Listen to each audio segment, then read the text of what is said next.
You're listening to a podcast by Bylines, a spot for skateboarding journalism. I'm your host, Farron Golding. Welcome to the show.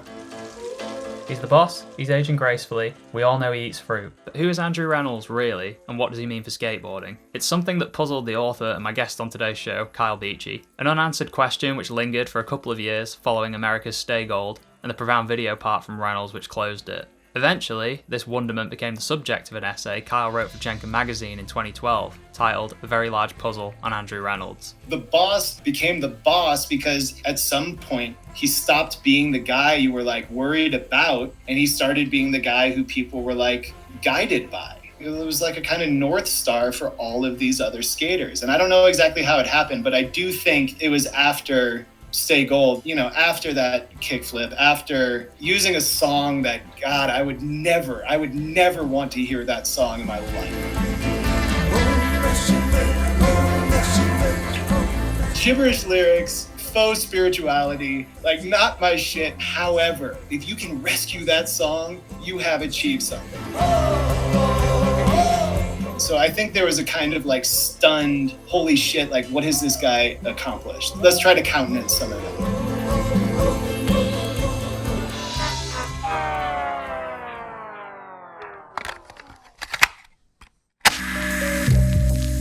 Two decades before he put pen to paper on his story, Kyle was back from college and visiting his hometown of St. Louis, Missouri. He wound up skating a demo with Reynolds in the parking lot of Busch Stadium, home to the St. Louis Cardinals baseball team. But the Reynolds of 1998 had a ways to go before becoming the person Kyle would later write about. In the end, the coming out Andrew Reynolds section, he has a nollie nose slide that is on a handrail, and that handrail is in St. Louis. So he must have filmed it during that trip. At the time, I don't know, man. I was more starstruck probably by Raleigh. And then Templeton was doing his Impossibles. It was a real sort of confusing thing because here are these three figures who you know, but I think Reynolds was maybe at that point the least known. Kyle's early foray into journalism began around this time as a sports writer for his student paper. After graduating a philosophy bachelor's, he went on to study a master's in creative writing at Chicago's School of Art Institute, which he completed in 2005. He then worked there as part of the faculty and continued writing for the next 5 years. His first novel, The Slide, was published by Penguin Random House in 2009. The next year, he became an associate professor of English and creative writing at Roosevelt University.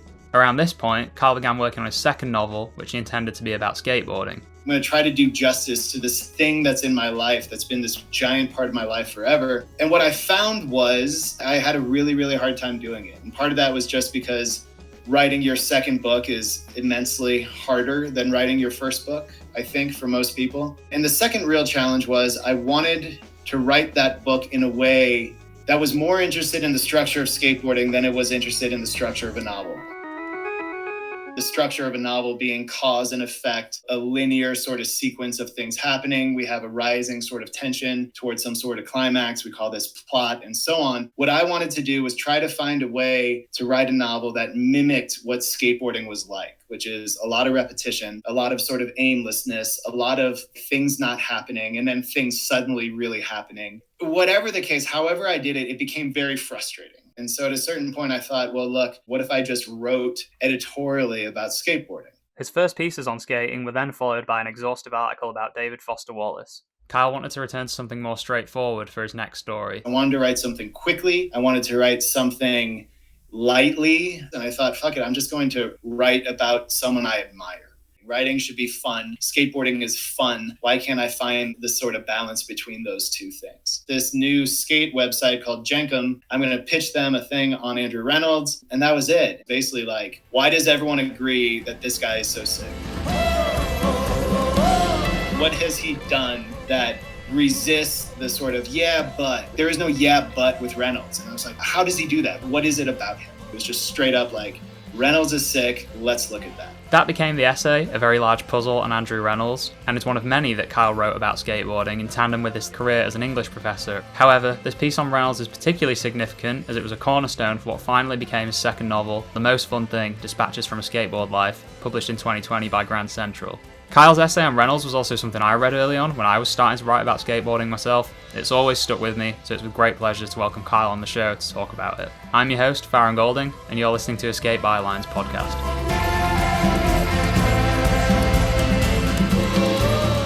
Who's your favorite guy skater? Stella? Grant Taylor. What about your dad? No. You guys are so mean. It took him forever to frontside flip the other day. When you were at college, you were writing about sports. What differences or similarities are there in the way sports writing deifies athletes compared to the way that skateboarders deify professional skateboarders? The sports that I covered were high school athletics in the Inland Empire of Los Angeles, California. So there was not a lot of deification that was going on there. I was going to like basketball gymnasiums in Rancho Cucamonga, watching a game on a Friday night and doing the play-by-play with a little bit of color. That said, I grew up with my hero being a certain baseball player named Ozzie Smith, who was the best defensive shortstop to ever play the game. His nickname was the Wizard. So there was this sort of mythology around him, right? I mean, he would very famously, on his way out to his position, do a backflip occasionally. Ozzie Smith ready for the flip, and we're ready to start the season. Here we go. It was the most stylized element of baseball that maybe I can recall, right? He was a stylized player. I always had an interest in flavor, I guess. But I don't know. I mean, I think your question is more about like, how does writing about sports translate to writing about skateboarders or skateboard figures? And I don't really think it does. The role that skaters have played in my life has been so fundamentally different than anything that an athlete has played, because my understanding of skateboarders has always been as like people, whereas athletes were always these numbered kind of uniforms on a field. And this is the land of Oz, and what a career it has been for old number one. So at the point where you start writing this essay on Reynolds, who is Andrew Reynolds to skateboarding at that point in time, do you think? I think for the industry, what Reynolds was at the time was he was an adult. It was him. It was Rick Howard. These were the guys who were still in the industry, still playing an active role in the industry in ways that people before them really hadn't, right? I mean, we can point to like Eric Dressen. We can point to like the Vert guys. We can point to the fact that we'll never stop hearing about the fucking Bones Brigade. But like, here are guys who organically came out of a street ethos and then they stayed in the industry and they took leadership roles. Your essay follows this culminative moment with Reynolds that comes with Stay Gold. What do you remember feeling seeing Stay Gold for the first time? I remember This Is Skateboarding, less because of Reynolds at that point, more because of like Spanky and Herm, because I had never really seen them before that. Have City Stars, right? Like that wasn't a thing I was super privy to. So when I saw Spanky, I was like, what is this, right? I was like, The Cure, this kid, this is great. My exposure to Emerica was largely about admiring John Miner, admiring a skate video maker who had his own aesthetic, right? Like it became kind of funny, all the green stuff, but like Miner committed to an aesthetic and ran with it. This is all to say that when I sat down to watch Stay Gold, I was ready for anything.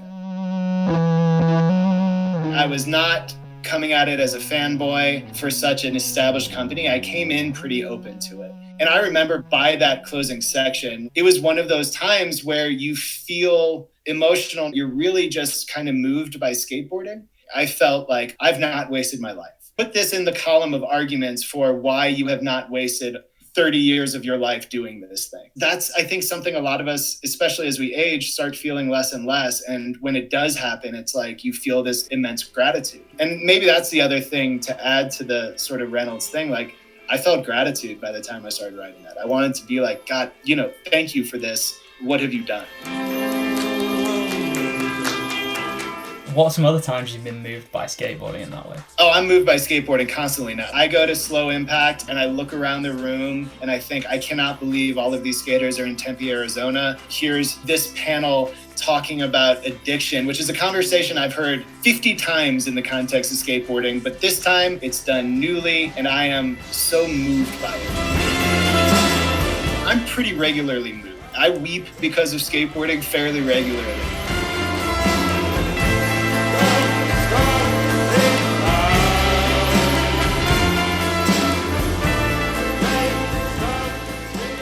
I wanted to speak to you about this essay on Reynolds because it always stuck with me. It was one of the early things I read when I was first starting writing, which really stood out, sort of 2012, 2013. 13. So what did you think about the quality of the written word that existed in skateboarding media at that point? I think that's a really hard to answer question, because what I was doing required me to have a sort of chip on my shoulder. I had to be like, I'm going to chart this new territory. And now when I look back, I realize, of course I wasn't. Every era of skateboard history has had writers who are doing interesting, compelling, and often challenging writing. It's just that writing hasn't tended to live as long as the photographs or the video. But, you know, I had just interviewed Carney. Carney stood out to me, but like, I didn't want to do what Carney was doing at all. Like, we're doing very different things. I knew of Boil the Ocean. I had read Boil the Ocean. That to me seemed like the sort of thing I had to stop reading because I needed to be independent of it.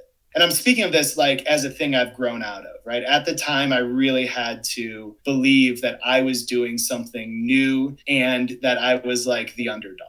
To that end, going to Jenkem and being very forthwith and saying, I'm going to write you something about Reynolds. My guess is I came out swinging pretty hard. Like, hear ye, check me out. This is going to be sick. I think I needed to believe that I was doing something new. What's the earliest thing you can remember putting pen to paper for it that was like, okay, this is going somewhere? It was what ended up being the opening, which was about arguments, about like, here's a guy who seems somehow to transcend the basic currency of skateboard conversation, which is arguing, right? Which is taste. Like, here is someone who, I don't know anyone who would say that the frontside flip still isn't Andrew Reynolds' trick.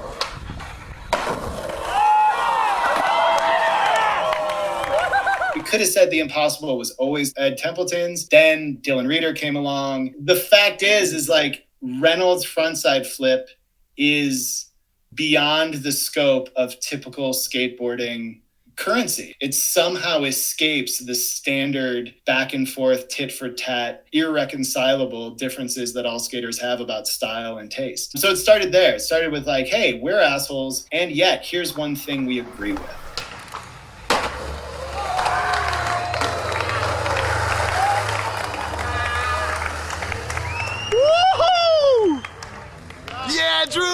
Basically, everything I wrote for Jenkem, really, when I look back now, was trying to show skaters they were more thoughtful than they are.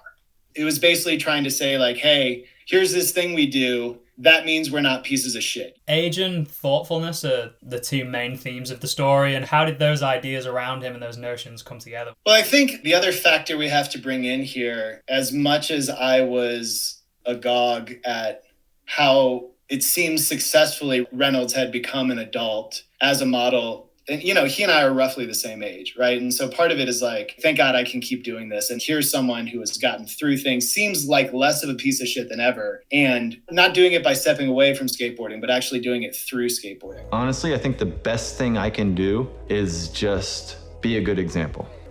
If they see me and they say, you know what? His life looks all right. Looks like he enjoys himself. He's nice to people or whatever. He seems to have a pretty good life. That's like more than me saying anything. A combination of both what came through, and I think Minor has a lot to do with that, right? The way that part was edited, the sort of opening 16 millimeter footage of him in the backyard with Stella. Part of it is what we saw, and part of it is what we knew from before it, right? And this is where that sort of narrative thread comes into it. He obviously was not in the same place he was in 5 years earlier. He was obviously not in the place he was in 10 years earlier. Part of it is just the sort of basic reality of the human compulsion toward narrative, which is understanding how characters change. We knew he was sober. Sobriety had a lot to do with it. I think I get at this in the article. He seemed to have like pared his wardrobe down to one green shirt that said Florida across it and like standard fitting jeans. So part of it was also like what we knew about behavior, but then also fashion. There was just this sort of like stripping away of all of the sort of extras of the Baker bootleg era of like leather and buckles and all of this stuff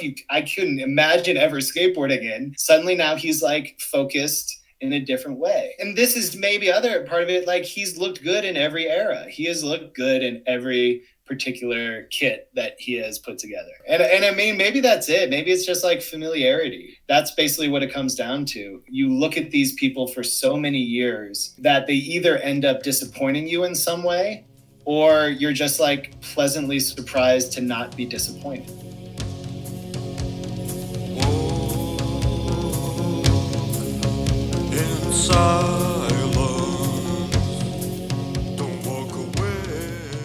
I came up with this joke with a friend. Heath Kirchart is like the shadow version of Reynolds. Heath's this like guy who keeps to himself. Reynolds is, he's public facing. He's like a beloved pro.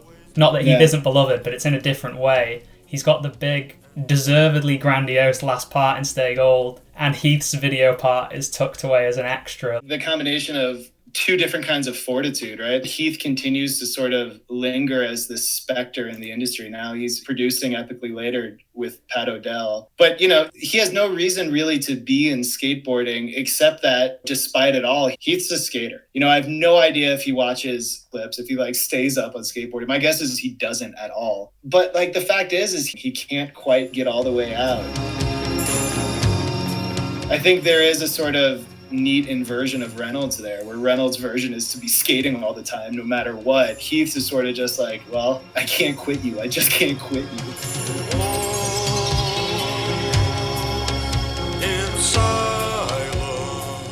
Ryan Lay has this whole notion that we've lost sort of stunt stair guys. We don't really have anyone who's I'm going out at midnight with my friend on a motorcycle and that's how I'm going to get my clips. That doesn't really exist anymore. That sort of lone gunman theory of just completely out there doing your own thing. Reynolds is the one I want to be friends with. Heath's the one, he was at the world premiere of Propeller. When they were doing screenings, he was in the back of a theater in Chicago where I watched Propeller for the first time. He was tucked away in the back corner, his feet up, his hat down. He was like this, but it was so obviously Heath Kirchart. I didn't want to go say hi to him. There's a well-cultivated standoffishness that I respect, but also feels to me very anti-skating and what skating is now.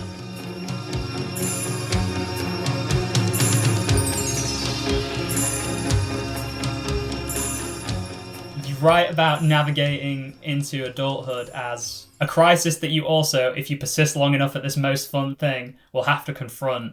Beyond the title of your book stemming from that phrase, how did the Reynolds essay inform your book, The Most Fun Thing? I think there's a way that the Reynolds essay is sort of a load-bearing column for what became the book. The fact of the book is that after writing nearly a decade of these articles for various places, at a certain point, it was I have enough of these. Let's see if they could become a book. But even prior to that, I saw my project always as a continuous thing. One of the things that made me very bad at writing about skateboarding was that I was never willing to repeat something I had said in another article. So I saw each individual article as the next step from the last one I wrote. I think the challenge always for me, or the reason really I started writing about skateboarding, was that I didn't understand why I kept doing it. I just don't understand why skateboarding is a thing that I keep doing despite everything. And then I have this other thing that I profess to be my calling and my passion, which is writing, which I have to work so hard to get myself to do. So how is it that these two things are so important to me in two totally different ways? One of them happens effortlessly, despite the fact that it hurts me, despite the fact that I have a bad knee, I have a bad foot, I have a bad shoulder right now, all on the left side because I'm regular footed. And that side of your body, when you do it long enough, is the one that gets fucked up. My front foot, my front knee, and my front shoulder are wrecked. I've never been a stair guy. This is just accumulated damage. So how is it, even given that, I keep going skating all the time? And then there's this other thing that rewards me financially, that actually is the basis for the 20-year career I had as a college professor, that I feel more accomplished doing after I do it than skateboarding even, right? When I write something good, I feel better than I do after I land a trick, for sure. Why is it that this other thing, this writing thing, is so hard to get myself to do? And so trying to reconcile those two radically different, equally important, but in totally different ways, one of them, the best thing in the world, skateboarding, the other, sometimes the worst. How is it that these two things are so important at the same time? I'm better now at dealing with the ways that writing is hard. I'm easier on myself. I allow myself to sit down for 4 hours and walk away with 2 sentences and not think what have you done? Do something else with your life. I don't know if it's that people who commit serious parts of their lives to writing are harder on themselves than other people, but I do know that what writing affords is endless opportunities to really, really be hard on yourself, which I should say, I am not hard on myself with my skating, right? There are people like Ryan Lay, my good friend, my dear friend. I've watched him land the same trick 6 times and still not be happy with it. I am so stoked if I can scrape out the ugliest facsimile of a make, right? Like toe drag, weird hands, like yelling afterward, looking not good, dressed poorly. I'm fine with the clip because I have this whole other realm of my life where all I do is be hypercritical and meticulous about what a sentence needs to be. Skateboarding is this outlet where I'm just like, oh, fuck, I can't believe I landed that. The Stay Gold part really makes you root for Reynolds. And I think that's something that persists today, is that since then we've always been rooting for him. Like, I enjoyed that lower impact footage in Stay Gold, probably the most of all of it. And when I watch his footage now, it's like, you've earned that. You've earned filming ledge lines. You've earned doing manuals. There's something about his particular skill set in this particular era of his career that is leading to, again, a kind of simmering level of appreciation. We're not just like, oh, I'm stoked to see a Reynolds trick, but like when you get to the point where it's, oh, I don't like that trick generally, but I like this one, you know? And so the follow-up essay would be like, why? Like, what is it? Am I just giving him a total pass? Like, am I so biased? Am I completely without critical ability? Does he render me somehow useless as a critical skate consumer? Like, has he transcended criticism, or has he kind of negatively affected my kind of eye? I don't know. I would say that probably there is a case to be made for the combination of daddiness, and I mean that in terms of gray New Balance and gray pulled up socks. And, you know, he's just like, he's mowing the lawn. The guy is mowing the fucking lawn all across LA. There's just something unimpeachably good about it. It feels good. And I think to have something like that, you want to look at it hard and you want to maybe consider where that goodness comes from. But at a certain point, you also just want to step back and kind of appreciate it.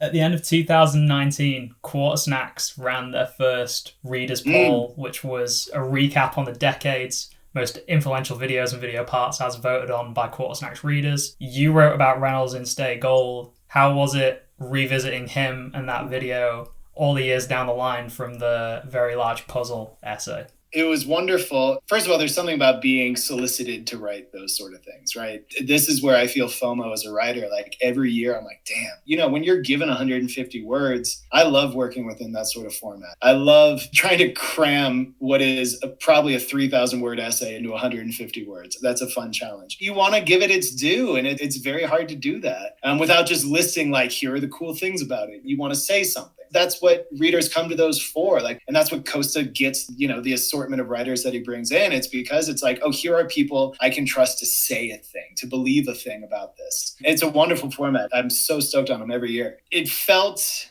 in a selfish, like ego way, really nice to be connected to Reynolds in that way.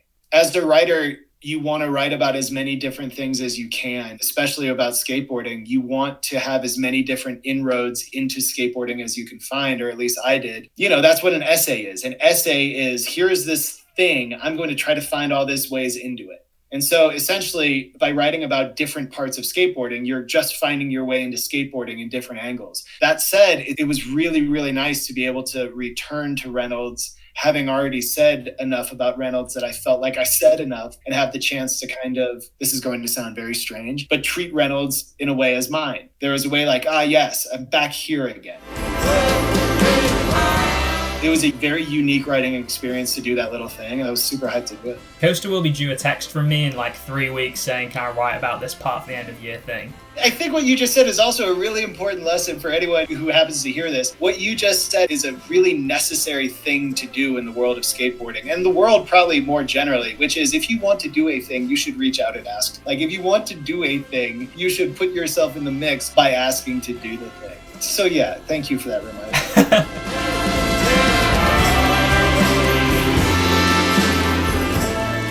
You mentioned prior to this conversation, you rewatched Baker Has a Death Wish Part 2 in a theatre near where you live. Isn't it strange that we didn't know that Reynolds edited the Baker videos until like 4? Am I right about that? Like, I certainly didn't know that he was actually sitting down forever making the video. Where you go when I don't. But I think everyone came to Baker Has a Death Wish 2 knowing it was him, right? And it's very hard to watch Baker Has a Death Wish 2 and not notice how wholesome it is. What's up, YouTube? I wrote an op-ed for Huck Magazine about skateboarding, if you can believe it. One of the things I point out, if you look at 29 minutes into Baker Has a Death Wish, the first, you have Dustin Dolan, with no pants on, kicking beer bottles to like, I am the god of hellfire. At 29 minutes into Baker Has a Death Wish 2, you have Stu Kirst hugging Rowan Zarilla while Mandy is playing. Shadows of a man, a face through a window. It's a very, very different experience. The night goes into morning, just another day. I mean, his fingerprints are all over it. You feel it. You feel middle-aged Dad Reynolds throughout. So the circumstance of the screening here, which was before the screening at a local theater here, organized by the writer Anthony Papalardo. Anthony was a little stressed, I believe, that not a lot of people would show up. Turns out probably about 150, 200 people for this screening, which was the sort of culminating event for a fundraising event for a local skate park here in the town of Espanola. You know how skate parks are. The one there is sparse. There's not a lot of options. And it is a real sort of geographical hub for a lot of kids who live on the res, for a lot of kids who are under-resourced in economically scarce areas, and so on. So it would be a really, really wonderful thing to have a really proper park there. So there was a dual deck release. Ellington and Baca were out.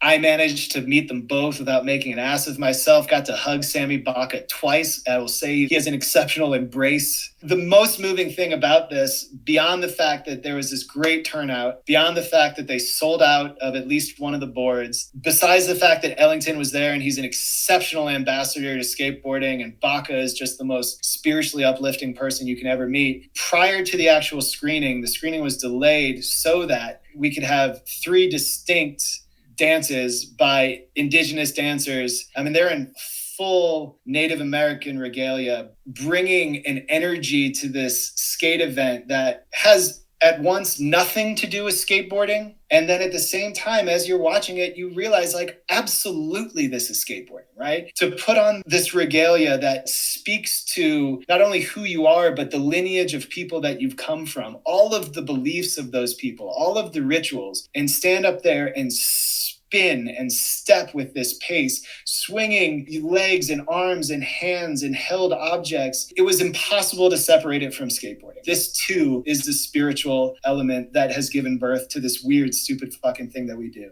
And I leaned over to Anthony and I was like, oh shit, dude, I think skateboarding just got a little bigger. It was an event that everyone there knew was special. And you know that skateboarding events can feel either completely contrived and ludicrous, or it feels like, oh my God, this is the most magical place I've ever been. There was a combination of factors that led to feeling like, holy cow, this is it. This is why we do it. There was not a single Native kid who did not get a photo with Ellington. He was incredible. He was present. He was kind. He was generous. It was beautiful. It was just like, holy shit, I can't believe this is the same guy who was going to get fucked up tonight after a big spin. Skateboarding gets better the more of this that we have. I think you've naturally come to reiterating the final line of your Reynolds essay. Could you give us that? Yeah, I will. I will repeat it because this requires repeating. Skateboarding is going to be okay. By the way, I really am honored. It's very special to be asked to revisit a thing that you've written. Things disappear. I really do feel quite honored. Thanks for listening. Check out the show notes for this episode for a bunch of reading material related to it over at skatebylines.com. Thanks to Kyle for his time. As I touched on at the start of the episode, his essay on Reynolds, honestly, I can't think of a piece of writing about skateboarding that's stuck with me as long as that has, so it felt special to talk to him about it. That essay is called A Very Large Puzzle on Andrew Reynolds, and you can find it linked up at Skate Bylines under our editor's picks section, or you can grab a copy of Kyle's book, The Most Fun Thing, and read it in there amongst many of his other writings. You can keep up with Skate Bylines on Instagram at Skate Bylines, and we're on Blue Sky under the same handle. I've been your host, Farron Golden, and I edited and produced this episode. Had some input on the editing notes from Paul O'Connor, a good friend of the show. You've been listening to a podcast by Skate Bylines, a spot for skateboarding journalism. Bylines.